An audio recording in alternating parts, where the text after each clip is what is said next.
saya itu mau nolak, ya kayaknya ya nggak mungkin karena ya pilihannya cuman mau dipanggil Tuhan atau dipanggil Papi. Waduh.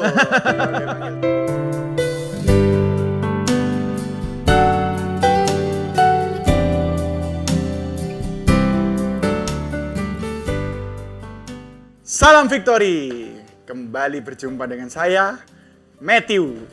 Nah, ini setiap orang pasti punya cerita. Di balik segala sesuatu pasti ada cerita yang tersembunyi. Cerita bagaimana dia berjumpa dengan Tuhan, cerita bagaimana Tuhan menolong. Nah, di acara ini kita mau mengulik, menggali setiap kisah hidup dari setiap orang. Menjadi satu kesaksian yang menguatkan. Mungkin ada di antara saudara-saudara yang mengalami hal yang sama, sedang mendapat persoalan. Nah, biarlah di dalam setiap kesaksian daripada orang, kuasa iblis itu dikalahkan dengan darah anak domba Allah dan dengan kesaksian kita. Bersama dengan kita pada hari ini ada Ko Adi. Yes. Hai Halo. Ko. Halo. Apa kabar? Shalom. Kok tumben berani keluar rumah Ko? Ya apa lagi? Ini namanya salah satu bentuk pelayanan ya. Wih, iya. Ya, Ko, ceritain, Ya. cerita. No, gimana ceritanya kok sampai di dalam posisi sekarang ini? Ceritanya gimana sih? Oke. Mungkin sisi apa? Dari Kristenan mungkin ya. Masa lalu dulu. Masa lalu. Oke, masa lalu. Saya sebetulnya dari kecil, dari saya umur 2 tahun, 3 tahun itu saya sudah dibawa papa mama saya itu ke gereja. Jadi saya dari kecil itu sudah istilah hidup bergereja, mengenal Tuhan Yesus. Sampai saya remaja, saya ikut paduan suara dan pelayanan. Salah satunya juga saya dulu bukan di karismatik ya. Kita itu gak ada namanya WL, gak ada. Ada nih ya pemimpin pujian sendiri, pembawa acara sendiri. Lah saya salah satu juga sempat pelayanan di salah satu itu. Pokoknya juga yang paling aktif saya di paduan suara pemuda waktu itu. Selama saya hidup meskipun ikut pelayanan, saya itu merasa flat gitu loh. Jadi maksudnya secara jiwa itu mengalami kekosongan. Iya, jadi saya melakukan itu semua itu sebagai seolah-olah serasa sebagai rutinitas saja. Minggu harus ke gereja, Sabtu harus latihan paduan suara. Itu Sabtu di mana teman-teman saya itu nge-mall lah, nonton bioskop lah, jalan-jalan sama temennya lah. Saya Sabtu malam pasti di gereja. Nah, kadang-kadang dari hati ngelihat teman-teman saya, cek enak ya, iso nang Galaxy ke mall, isa ke nonton lah, isa apa. Kok aku setiap Sabtu harus di sini sih? Seolah-olah akhirnya ya sudahlah, memang ini yang harus tak jalani. Nah, jadi saya terus terang merasa seperti kayak ada sedikit paksaan. Karena orang tua juga mau mengatakan pinginnya, kamu itu Sabtu ya sudah harus di paduan suara di gereja. Minggu ya harus ke gereja. Setelah itu kamu mau ngapain ya itu terserah. Baru kamu boleh mau jalan-jalan, mau nge-mall, mau Padahal apa. waktu yang paling tepat untuk jalan-jalan itu ya Sabtu. Lah, apalagi zaman itu SMP, SMA itu mau kuliah kan waktu itu SMP, SMA was golden time lah istilahnya ya. Dimana kita itu bisa ngumpul sama teman-teman nih sahabat. Nah, tapi akhirnya di Sabtu dan Minggu saya harus Apa gak dinyak koncone Ko? teman saya akhirnya ya cuman mereka ya untungnya ya nggak sampai mengejek gitu sih enggak. Cuman mereka yang ngerti. Akhirnya mereka kalau mau ngajarin pergi hari ini Minggu siang atau Minggu sore. Karena mereka tahu waktu free timeku itu ya cuma di situ. Ya insidentil, kadang-kadang ya bisa lah Sabtu kita ngumpul misalnya ada event zaman itu kan Sweet Seventeenan, nah ya bolos lah ya kita. Tapi ya rasanya waktu bisa bolos kayak gitu itu kayaknya ada sesuatu yang wow enak ya saja nih ya. Ada lega ya. Sebetulnya enak juga nih ya kayak gitu. Jadi seiring waktu ya ada kekosongan sebetulnya. Semua itu kayaknya tak jalani sebagai rutinitas. Lah, sejak tahun 2016. 16. Di mana gereja Victory itu mulai ada di Bogowonto ini. Kebetulan orang tua saya kenal dengan Pastor Herman Santoso, gembala kita. Pak Herman itu sempat bilang, nanti kalau gereja Victory ini sudah terbentuk, main-main ya sekali-sekali ke Victory. Nah, waktu awal saya kenal, waktu itu pertama kali gereja Victory ada ibadah, saya diajak sama papa mama. Datang ke sini. Ya sudahlah, coba. Nah, ketika pertama kali yang saya rasakan, feel-nya kok beda di sini ya. Nah, bedanya apa? Bedanya apa ini? Bedanya ini apa? Kok pertama, saya merasakan di sini sesuatu yang membuat hati itu sampai kerasa wis gemeter gitu. Kok beda? Nah, terus sekali, kedua, akhirnya saya mencoba sekali datang, kedua kali datang, sampai beberapa kali datang. Di situ saya merasakan perjumpaan secara pribadi dengan Tuhan. Kok di sini? Di setiap ibadahnya ya, itu? Tentunya di setiap ibadah yang saya datang hadiri itu, saya merasakan ada lawatan Tuhan yang luar biasa. Saya nggak pernah merasakan ini. Pertama saya juga bingung, kok bisa begini ya? Saya setiap minggu loh ke gereja. Saya setiap minggu loh melayani. Hampir setiap minggu saya melayani. Tapi di sini kok bisa berbeda. Saya di sini belum melayani. Saya di sini sebagai jemaat lah ibarat. Kok ada sesuatu yang berbeda yang tak terima. Nah, dari situ saya yang dulunya nggak ngerti, juga istilahnya nggak percayalah dengan namanya profetik lah, karismatik lah, apa itu saya nggak ngerti terus terang.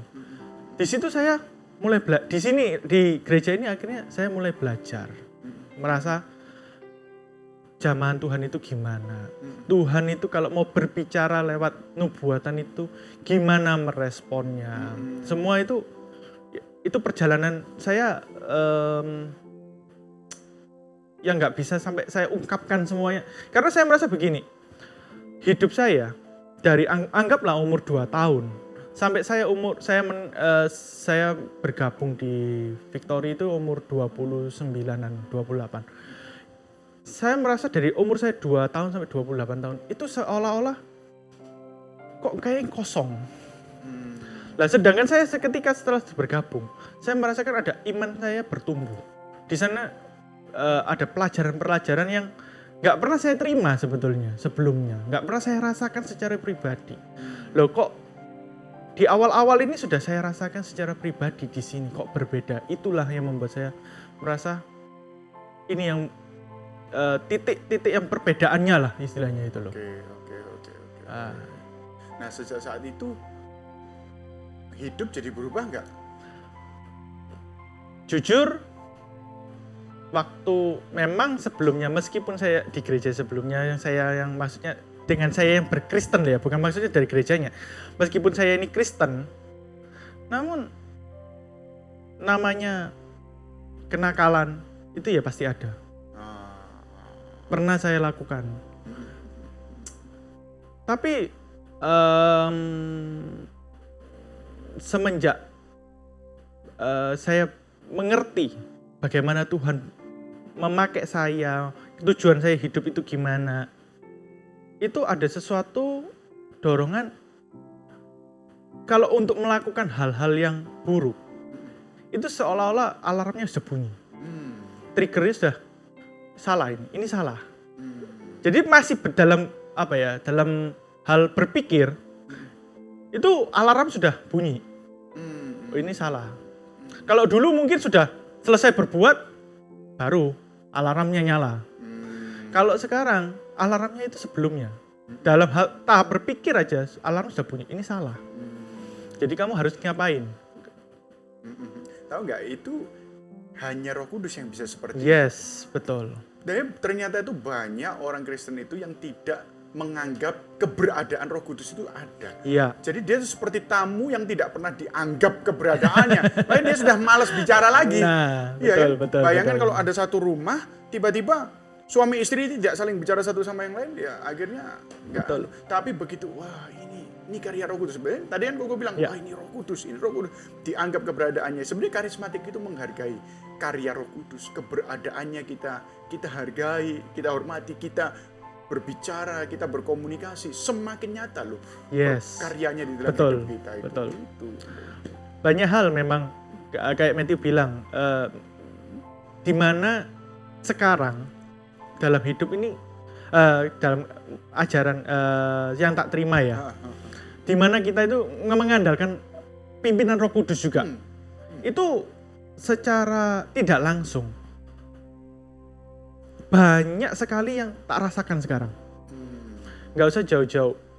Setiap pagi, ketika untuk doa pagi, memulai aktivitas pagi, aku pasti doa pagi itu. Mohon pimpinan Tuhan dan Roh Kudus, melalui Roh Kudus. Karena apa? Aku percaya setiap langkah kita, 5 langkah di depan itu Roh Kudus yang tahu, sudah tahu. Jadi sebelum kita melangkah, Roh Kudus sudah tahu, oh 5 langkah ini, langkah ini bagus apa enggak, ini baik apa enggak. Nah, itu kalau ada pimpinan Roh Kudus, perkara-perkaranya itu segala sesuatu yang mustahil itu bisa jadi ajaib lah dalam hidup itu. Pekerjaan, keluarga, semua libatkanlah. Aku merasakan itu sih yang paling terasa. Nah, pelayanan apa sekarang yang diambil? Nah. Kalau dulu kan paduan suara, tapi sekarang kok kayaknya nggak pernah nyanyi ya? Atau mau dijadwalkan WL ya? Kebetulan saya wakil ketua koordinator loh. Jangan. Nanti pecah ini sound-soundnya sayang, ini speakernya pecah semua. Ya, kebetulan saya sekarang sudah ditunjuk Papi untuk sebagai wakil di New Gra Victory. Pembangunan ya? Ya, pembangunan. Kebetulan saya ini kuliahnya di sipil.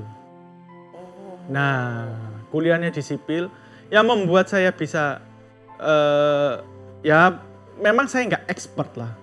Karena kebetulan dari bidang yang saya pelajarin nggak sesuai dengan bidang yang saya kerjakan sekarang. Usaha yang Ya, saya kerjakan. betul. Dengan usaha yang saya kerjakan sekarang ini yang berbeda. Cuman paling nggak basicnya kan ada koneksi untuk, maksudnya beberapa teman-teman saya yang bergerak sekarang di sipil juga ada, betul. Jadi saya ya bisa membantu sebisa yang saya mampu, gitu loh, semampunya. Nah, banyak orang itu nggak tahu, dipikir pelayanan itu hanya musik, apalagi khotbah kayak gitu. Ternyata sebetulnya pelayanan itu banyak. Namanya pelayanan ini kan kita melakukan itu untuk Tuhan. Yes, Bermacam-macam. betul. Terakhir Koko ditunjuk sebagai ketua untuk HUT yang ngadain konser puluhan ribu orang gitu. Haleluya. Waktu itu NDC ya? Yes, NDC. NDC. Saya waktu itu ditunjuk jadi ketua itu, terus terang saya itu nggak ada sedikit pun keberanian. Saya mikir, Papi minta targetnya, saya tahu kalau Papi yang nunjuk, itu pasti targetnya nggak ada di bawah 1000, itu nggak ada. Pasti targetnya ribuan. Pasti itu. Nah, waktu itu saya itu mau nolak. Ya kayaknya ya nggak mungkin, karena ya pilihannya cuma mau dipanggil Tuhan atau dipanggil Papi. Waduh, kalau dipanggil Tuhan enggak? Nah, makanya selama itu bisa kamu lakukan yang terbaik. Wah, waktu itu ya sudah, akhirnya saya terima. Saya cuma mikir, I will do the best. Nyampe target yang diminta atau enggak, itu urusan yang terakhir. Meskipun dalam hati deg-degan. Pesimis kadang-kadang. Oh, pesimis. Belum benar. Karena waktu kalau ngelihat pengalaman waktu penjualan tiket itu, Matt. Wih. 3 minggu terakhir. Sebelum hari H ya? Sebelum hari H, 3 minggu terakhir. Itu pesimis banget. Berapa pada waktu itu? Yang terjual berapa tiketnya? sekitar cuma 1.000. Padahal targetnya Targetnya waktu itu 4.000. 4.000. Targetnya loh ya. Jadi 3 minggu sebelum hari H, Sebelum hari itu cuma 1.000. 1.000 sekian. berarti 25%. Yes. Jadi waktu itu kalau bisa dibilang waktu meeting sama tim panitia, banyaknya bilang tembus 2.000 ya wis. Untung lah. Ya. Deket-deket 2.500 wis bagus ini. Nah, saya pun tiap kali down, ya saya sampein ke Papi, Pi, kayaknya nggak bisa nyampe loh, Pi. Papi cuma jawabnya apa? Wis toh, tenang oh. Tuhan yang bekerja. Kamu kerjakan yang terbaik. Tim saya juga melakukan itu. Sudah lakukan aja semua tugas kita sebagai panitia, kamu sebagai ketua. Pokoknya lakukan semua, pikirkan semua yang terbaik, semua aturan. Sisanya itu Tuhan yang ngatur, Tuhan yang bekerja. Kamu jangan khawatir, kamu nggak usah pesimis, kamu optimis saja. Nah, dari setiap perkataan-perkataan itulah menguatkan. Papi Papi sering ngasih kalimat-kalimat ya quotes juga. Terakhir yang menguatkan itu begini. Ini kuasa nubuat sih. Jadi Menarik ini. Papi waktu itu kurang 2 minggu. Kurang 2 minggu. Waktu itu target kita sudah hampir 2.000. Penjualan kita hampir 2.000. Okay. Papi cuma ngomong gini. Akan ada percepatan di minggu-minggu ini sampai hari H. Tiket akan terjual habis sampai kamu menolak pembelian tiket. Nah, itu terus terang dibilang mustahil secara manusia ya pasti mustahil. Kita separuh aja dari target aja belum nyampe. Waktu kurang 2 minggu. 2 minggu. Nah, tapi waktu itu ya sudah. Yang percaya katakan amin di grup itu. Aku paling pertama, amin. Paling kencang wis. Tapi sambil berkatakan itu juga tak berkatakan dalam hati dan secara iman, yes pasti bisa. Dengan berjalannya waktu semakin dekat, hanya H-1. Besok acara. Ini hari sebelumnya. Hari sebelumnya. Tiket kita sudah terjual sekitar 4.000, hampir 4.100 kalau nggak salah waktu itu. Luar biasa. Panitia kita sempat ngitung kapasitas gedung berapa semuanya. Kapasitas tim panitia sampai bilang, sampai 5.000 bisa tim yang menghitung denah. Ya. Enggak lah, jangan 5.000, terlalu sesak. Akhirnya besoknya hari H kita tetap buka penjualan tiket. Tapi kapasitasnya itu waktu itu kita targetkan cuma sampai 4.200. Ternyata betul. Di hari H ketika kita masih buka counter, itu masih banyak orang yang datang go show untuk beli. Dia tidak perlu, waktu itu kan tiket kita promo kan? Ya. Dia tidak perlu promo, sudah ada tiket berapa saya bayar. Beli. Akhirnya sampai waktu gate kita buka, ruangan hampir kayak kerasanya kayak nggak cukup. Akhirnya di situ saya stop penjualan. Padahal masih ada antrian orang mau beli tiket. Jadi nubuatan itu terjadi. Malam itu terjadi. Jadi banyak sih sebetulnya dalam hidupku yang terakhir beberapa tahun terakhir ini terima nubuatan yang terjadi itu secara pribadi maupun dalam pelayanan banyak sekali sebetulnya. Kekristenan itu asik sekali berarti. Iya, betul. Kalau dulu orang yang tidak percaya dengan karya nubuat dan sebagainya itu hanya merasa mungkin kekristenan itu kayak normatif ya, kayak ya sudahlah agama yang penting berbuat baik dan lain sebagainya. Padahal kalau kita tahu kekristenan yang sejati itu menarik sekali ya. Ada deg-degannya, ada gairahnya. Iya, betul. Nah, pada waktu itu tuh berapa jemaat yang dikaryakan untuk melayani di project yang di HUT ya? Waktu HUT itu kita melibatkan seluruh panglima waktu itu. Tim itu kurang lebih sekitar 200 sampai 300 orang waktu itu. Jemaat Total Victory tahu nggak berapa? Jemaat Total Victory. Berapa kurang lebih sudah? berapa? Kurang lebih antara 600 sampai 700 orang ya. Berarti ini 200 orang yang dilibatkan oleh Yes. Berarti itu berapa ya? Hampir. Sepertiganya.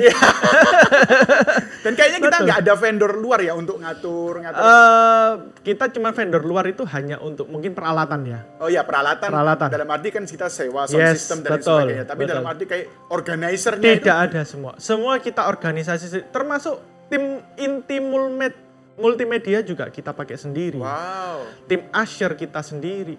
Tim keamanan juga kita sendiri. Meskipun disupport ya, maksudnya dari kepolisian dan lain. Tapi tim yang di dalam itu semua kebanyakan tim kita sendiri. Wow, luar biasa, luar biasa.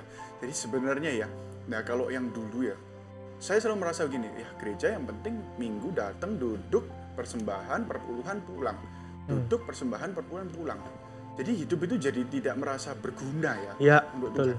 Tetapi kadang-kadang sebuah perkumpulan yang baik ini yang kita bisa sama-sama bekerja sama untuk melakukan hal-hal yang besar. Ya, betul. Yang bisa mengkaryakan, memberi kesempatan, Betul. kayak gitu ya. Betul.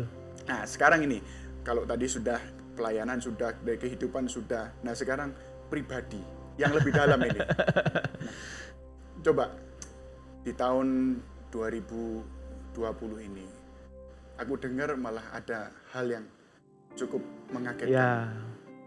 di keluarga Ko Ya. Adi.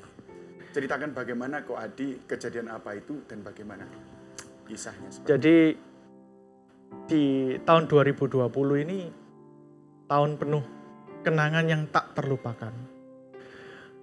Di awal tahun di bulan Januari saya dipercaya untuk buat acara konser sukses lah istilahnya ya, sampai lebih target.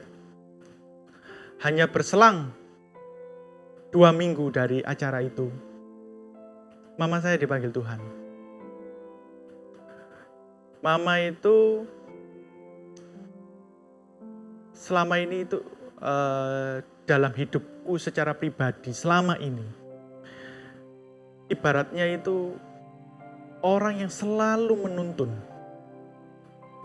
Mama itu orangnya nggak bisa diem. Dia itu lebih senang kalau dilibatkan. Meskipun apapun anaknya itu melakukan apa, dia itu senang kalau dia itu dilibatkan.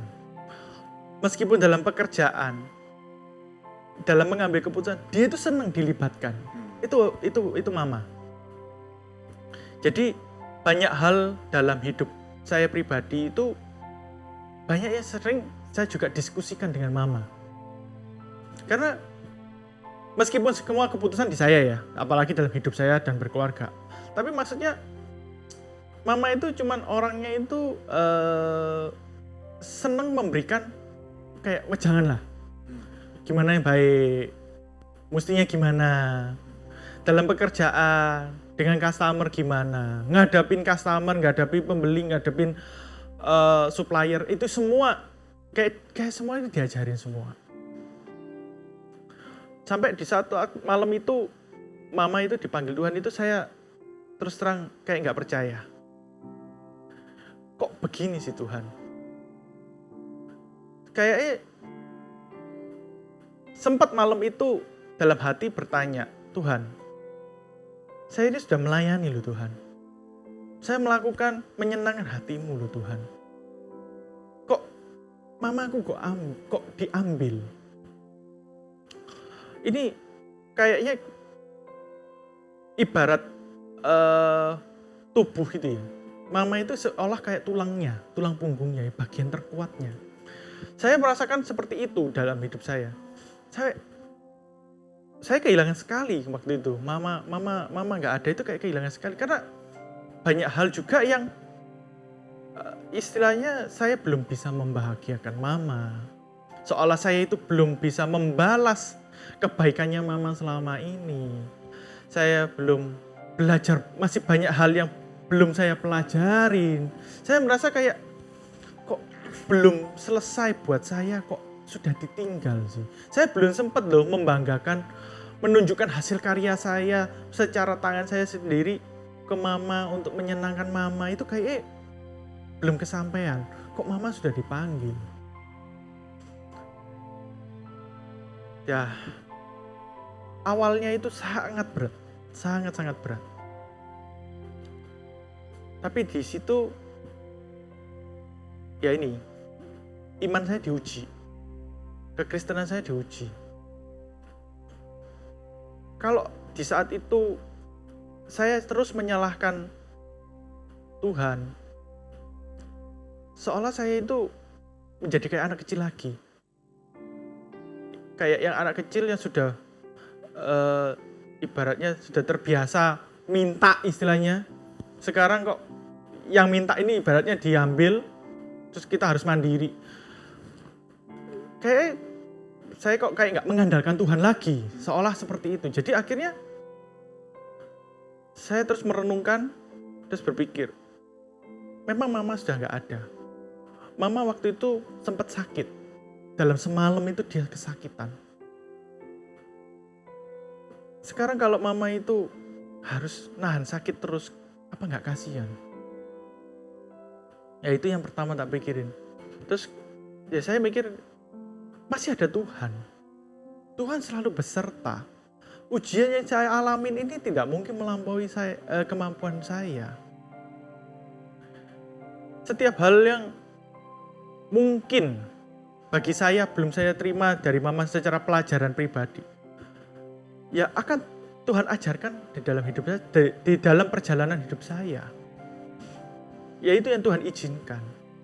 Dari situlah akhirnya muncullah kekuatan-kekuatan, di mana saya waktu itu juga harus melawan intimidasi. Seolah, jadi waktu itu saya merasa setiap hari sejak mama saya nggak ada, saya nggak bisa tidur. Jadi setiap malam saya tidur itu paling jam 12, jam 1. Jam 3 sudah kebangun, baru bisa tidur lagi 2 jam, 3 jam, 2 jam lah, setelah itu bangun lagi sudah harus aktivitas lagi. Saya berapa hari itu nggak bisa tidur, saya sampai ketika saya bangun, ya saya rasakan itu cuma satu, gemeter. Saya merasa jantung ini merasa berdegup kencang sekali, dan saya takut. Setiap malam itu yang saya pikiran, saya takut. Saya nggak bisa menghadapi besok ini gimana. Saya kayak merasa, mampu tak saya ini? Seolah seperti itu. Sampai waktu itu saya disadarkan oleh papi. Itu yang harus kamu lawan, Adi. Itu intimidasi setan. Intimidasi, kamu diintimidasi oleh roh bahwa kamu takut. Roh ketakutan itu ada di dalam kamu. Itu harus kamu lawan. Nah, ngelawannya gimana? Firman Tuhan. Baca Alkitab, baca renungan-renungannya menguatkan. Saya cari renungan, saya baca firman Tuhan supaya menjadi kekuatan. Karena kalau saya mikir gini, mau sampai kapan saya begini? Saya sampai bilang sama istri saya, setiap malam ini selalu gemetar, selalu takut. Kadang sampai teringat mama, ya saya nangis. Kok bu tinggal loh, Ma? Sudah anak. Serasa begitu. Tapi saya waktu itu cuma mikir, kok harus berlarut-larut seperti ini sih? Ingat, saya masih ada papa. Saya masih ada keluarga, anak-anak, istri. Saya masih ada saudara-saudara. Mereka itu juga masih butuh perhatian saya. Kalau saya masih dalam tanda kutip mengasihani diri saya terus, hidup dalam ketakutan terus, kapan saya ini bisa bangkit? Kapan saya itu bisa mensupport keluarga saya ini? Bisa mensupport papa saya. Saya tahu juga papa juga sendirian sekarang. Kalau saya nggak bisa kuat, gimana saya bisa mensupport papa? Kalau papa ngelihat saya nanti down, apa dia nggak jadi down? Nah, dari situlah saya mau terus setiap hari saya isi firman Tuhan. Saya baca renungan, saya dengerin khotbah-khotbah untuk ngisi rohani saya lah lebih tepatnya. Berangsur-angsur saya bisa melawan. Akhirnya ya dengan berjalannya waktu saya bisa melewati itu semua. Tapi setelah melewati itu semua, ternyata corona hadir. Ya, tapi meskipun dengan hadirnya corona pun seperti ini, di mana setiap orang merasa Cemas, cemas, khawatir. saya jadi akhirnya sedikit terlatih gitu loh lebihan. Ini Jadi yang luar biasa. Jadi kalau kemarin itu dengan mengalami kehilangan mama itu sampai saya drop, saya mengalami ketakutan yang sampai setiap malam nggak bisa tidur. Untuk menghadapi ini, saya tahu ada Tuhan yang lebih besar. Wow. Saya tahu Tuhan sediakan. Tuhan nggak mungkin tinggalkan kita sampai jatuh itu tergeletak. Saya cuma yakin itu. Jadi mau dalam pekerjaan, dalam hidup, saya yakin dan sangat yakin Tuhan itu tetap pelihara. Orang lain merasa cemas, orang lain merasa takut. Justru di situ kalau saya mendengar, anggaplah customer saya, ini gimana ya? Saya malah bisa memberi dia kekuatan. Jangan takut, lakukan yang terbaik. Itu semua Tuhan. Terutama apalagi yang customer yang Nasrani juga yang sama. Saya bisa lewat memberi mereka kekuatan. Meskipun yang non Nasrani pun, saya juga bisa memberi kekuatan karena apa? Saya merasa saya sudah dipelihara Tuhan, saya sudah diberi kekuatan. Ya itu loh, mungkin kayak itu. Jadi saya merasa kemarin itu saya kayak down, drop di titik terendah, tapi Tuhan masih tidak membiarkan saya sampai jatuh, memberikan saya kekuatan. Ternyata juga dilatih lagi untuk menghadapi ini. Wow. Jadi memang iman timbul dari pendengaran dan pendengaran akan firman Tuhan. Yes. Pada saat iman itu ada, ketakutan itu tidak punya tempat lagi di dalam hati kita. Betul. Wow. Karena kekuatan kita ini ya, kalau kita punya iman, kita punya kekuatan untuk menahan serangan-serangan itu. Ya, betul. Dan firman Tuhan itu dikatakan bahwa firman Tuhan itu seperti pedang untuk melawan segala ketakutan. Sebab ketakutan itu cuma bisa dilawan dengan apa? Dengan janji. Janjinya siapa? Janji Tuhan. Kenapa kok kita percaya janji Tuhan? Karena yang berjanji bisa dipercaya. Yes. Terima kasih banyak nih Ko Adi buat waktunya sore hari ini. Demikian acara kita pada hari ini. Sampai jumpa di kesempatan berikutnya. Salam Victory.